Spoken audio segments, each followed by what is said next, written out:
이 시간 은혜 받으실 하나님 말씀은 에스겔서 28장 17절 말씀입니다. 네가 아름다움으로 마음이 교만하였으며 네가 영화로움으로 내 지혜를 더럽혔으며 내가 너를 땅에 던져 왕들 앞에 두어 그들의 구경거리가 되게 하였도다. 아멘.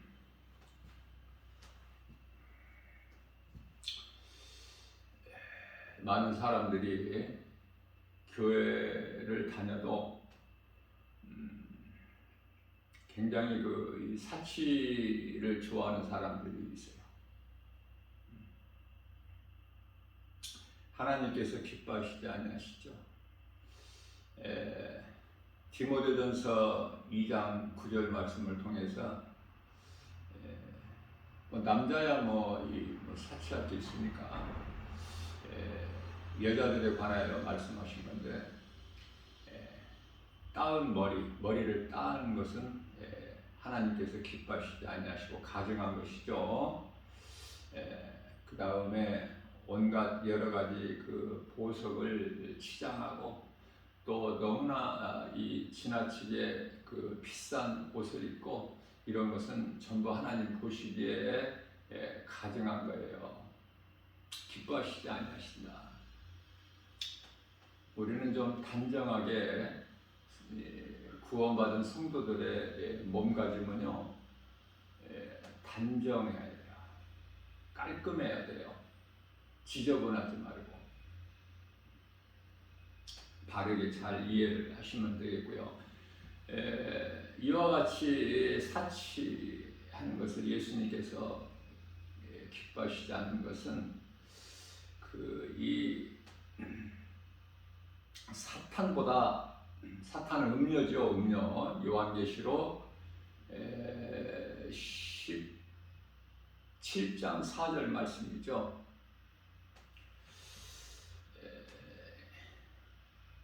음료는 여자 아닙니까? 여자. 그 여자는 자줏빛과 또 붉은 빛나는 옷을 입고 그 몸에는 금과 온갖 보석, 진주, 그러면서 손에는 금잔을 가지고 뿐만 아니라 여러 가지 가증한 물건들로 가득하죠. 음행에 더러운 것들로 채워져 있어요.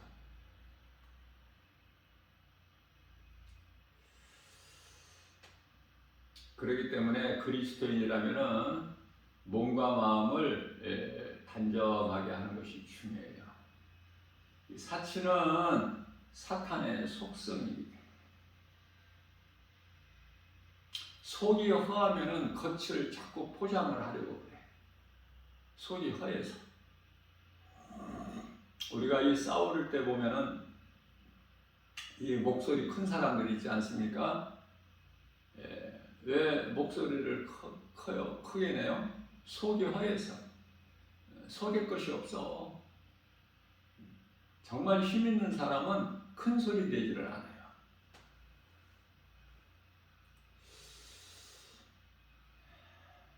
진리 되신 하나님 말씀 이 복음을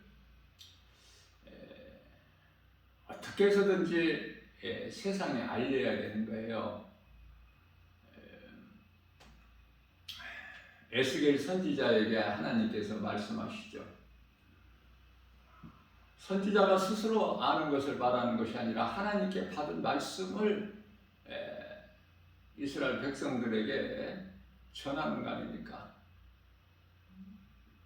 에스겔서 3장 18절 말씀을 보게 되면은 가령 예를 들면은 내가 악인에게 말하기를 너는 꼭 죽으리라 할 때 선지자들을 통해서 말씀하시지 않습니까? 하나님께서. 그렇기 때문에 선지자는 알죠. 하나님의 뜻을. 되어질 일들을. 그래서 악인들에게 전환하는 거예요. 너는 꼭 죽으리라. 그렇게 하나님께서 말씀하실 때 네가 그 사람에게서 그 깨우치는 말로 가르쳐 주라는 거예요. 가르쳐 주지 않으면은 그 아기는 그 자기의 죄로 죽으려니와 내가 그 핏값을 내 손에서 찾겠다고 하나님 말씀하셔요. 얼마나 무섭습니까? 오늘날의 목사가 선지자는 아니지만은 선지자 쪽에 가깝죠. 하나님 말씀을 이 복음을 전해야 돼요. 복음을 믿지 아니하는 자들은 반드시 죽기 때문에 영원한 멸망, 심판과 지옥이라는 형벌이 기다리고 있기 때문에 전해야 되는데 전하지를 않아요. 그 속에 예수님이 안 계시다는 증거예요. 구원받은 확신도 없고 천국에 대한 든든한 소망도 없기 때문에 전하지 않는 거예요. 간단하지 않습니까? 자, 그런데요, 예수님께서 심판하셔요. 그러한 자들에게. 그래서 아무나 목사가 되는 게 아니에요. 사명을 감당할 수 있어야 돼. 부득불 할 일이라고 그러잖아. 고린도전서 9장 16절에서. 내가 복음을 전할지라도 자랑할 것이 없으면 내가 마땅히 부득불 할 일이라고 그러잖아. 만일 내가 복음을 전하지 아니하면 나에게 화가 있으리라 이렇게 말씀하고 있지 않습니까? 일반 성도들은 믿음이 자라서 내 안에 있는 예수님을 내가 자랑하고 증거하고 누구에게라도 예수 믿으라고 가르쳐주고 전하는 일을 한다는 것은 참으로 아름답고 우리 예수님 기뻐하시는 거지만 전하지 않아도 심판이 있거나 그렇지는 않아. 어떠한 징계가 있지는 않는다 그 말이에요. 그러나 목사가 이 복음을 전하지 않고 그냥 안일하게 편안하게 산다면은 반드시 심판이 있어요. 우리 예수님께서. 만일에 이제 에스겔 선지자가 네가 내 말대로 그 악인에게 회개하고 하나님 말씀 믿게 믿는다면은 그 죽을 자는 사는 거예요.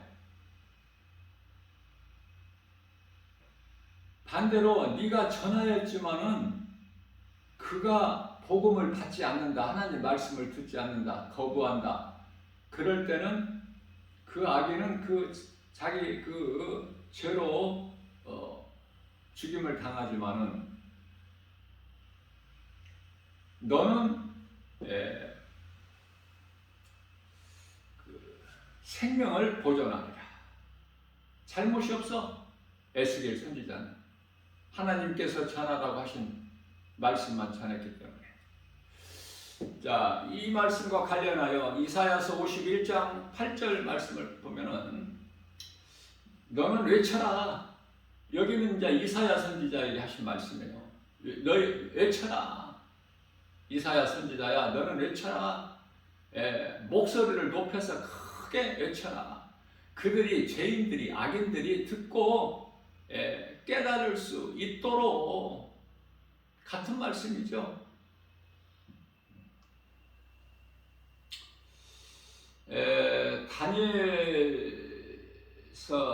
다니엘서 12장 3절 말씀이면은 이와 같이 하나님의 말씀을 전하는 자는 궁창의 빛과 같이, 궁창은 하늘이지 않습니까? 하늘의 빛과 같이 빛날 것이요 많은 사람을 옳은 대로라는 것은 에레미야서 21장 8절의 생명길 아닙니까? 생명길로 돌아오게 한 자는, 사망길에서 생명길로 돌아오게 한 자는 별과 같이, 하늘의 별과 같이 영원토록 빛나리라. 상급이 있다고 말이에요. 상급은 어디에 있어요? 행함에 있어. 가장 큰 상급은 복음 전하는 거야. 왜냐하면 복음은 가장 사랑 중에서도 가장 큰 사랑이기 때문에. 내 이웃을 내 몸과 같이 사랑하라, 이 말씀 순종해서 마가복음 12장 31절, 이웃에게, 아니 누구에게라도 이 복음을 전한다는 것은요, 최고의 사랑을 행하는 거예요. 반드시 상이 있어요. 마태복음 10장 42절 말씀에서는 예수님께서 말씀하시기를, 너희가 너희 중에 그 형제에게, 형제라고 말씀하신 것은 세상 사람들이 아니라 믿는 자들이에요. 믿는 자들.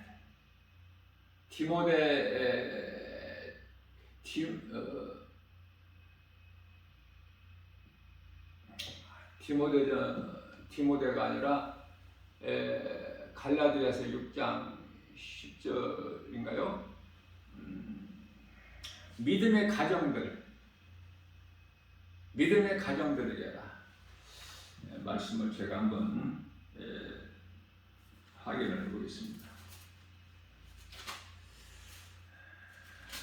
6장 10절 있죠? 갈라디아서. 그러므로 우리는 기회 있는 대로 모든 이에게 착한 일을 하되 더욱 믿음의 가정들에게 하라, 이렇게 말씀하고 있는 거예요. 믿음의 가정들, 형제들에게 하라, 그 말이에요.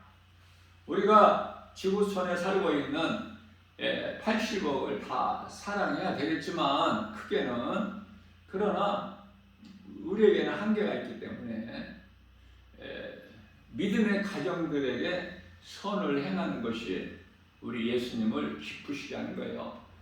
냉수 한 그릇만 네가 대접하여도 결코 상을 잃지 않으리라 우리 예수님께서 말씀을 하셨습니다. 왜 이와 같이 복음 전하는 것이 중요하냐면은 죽은 자를 살리는 거예요. 복음이 믿는 자를 구원하는 하나님 능력이 되기 때문에. 로마서 1장 16절 말씀이죠. 우리가 이제 크게 보면은 이해를 돕기 위하여 호세아서 1장 2절 말씀입니다. 호세아에게 하나님께서 그 고멜을 주시고 고멜과 결혼해서 자식을 낳으라고 했지 않습니까? 이 고멜은 음란한 여자잖아요. 바로 우리가 고멜이기 때문에 그래요.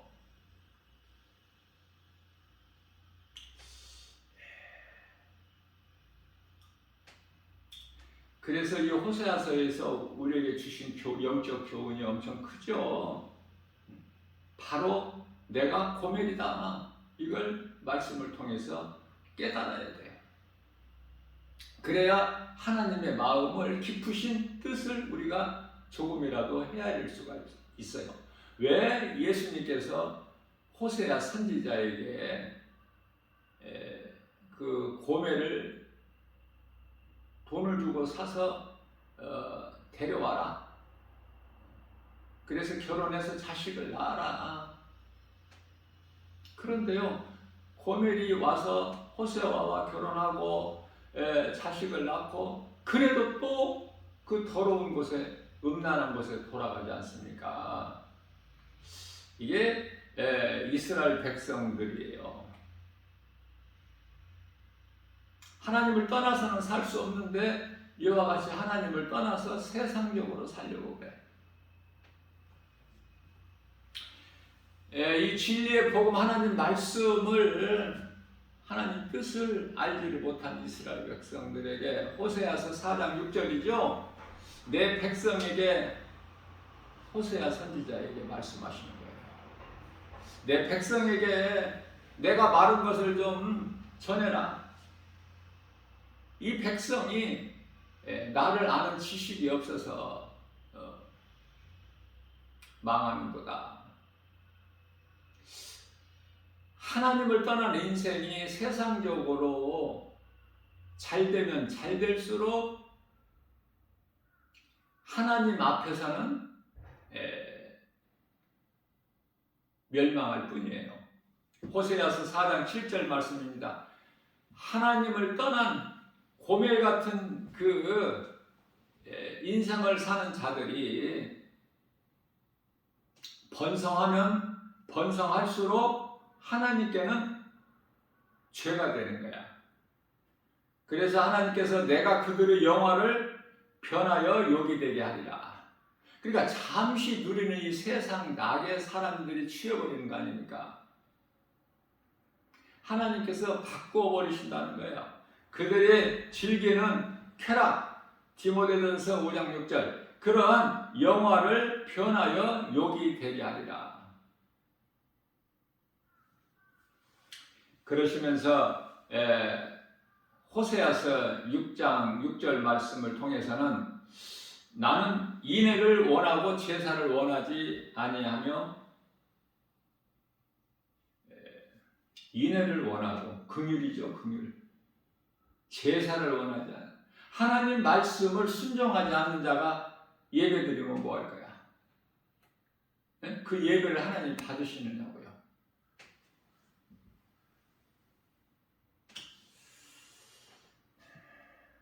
사무엘상 5장 22절 말씀이죠. 순종은 제사보다 낫다.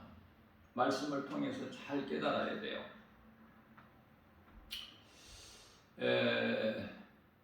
에스겔서죠.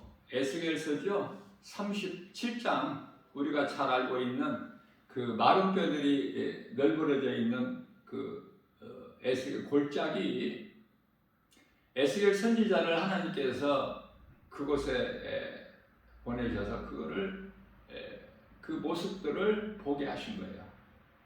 그러시고 에스겔 선지자에게 이 마른 뼈들이 살아나겠느냐 살겠느냐, 에스겔 선지자가 뭐라고 대답하죠? 하나님께 아뢰기를 주께서 아시나이다. 주님이 살리시면 살리신다는 거야. 하나님은 능치 못함이 없으신 전지전능하신 창조주 하나님이시기 때문에. 그래서 에스겔서에서 나오는 이 말씀은요, 영적으로 보면은 그 죽은 이스라엘 백성들의 회복이에요. 회복. 굉장히 영적 그 교훈이 크죠. 에스겔 골짜기에 마른 뼈 같은 이스라엘 백성들이 살아나지 않습니까? 하나님께서 살리시잖아요. 그게 이제 이스라엘의 회복이에요. 불과 몇십 년 안 됐지만.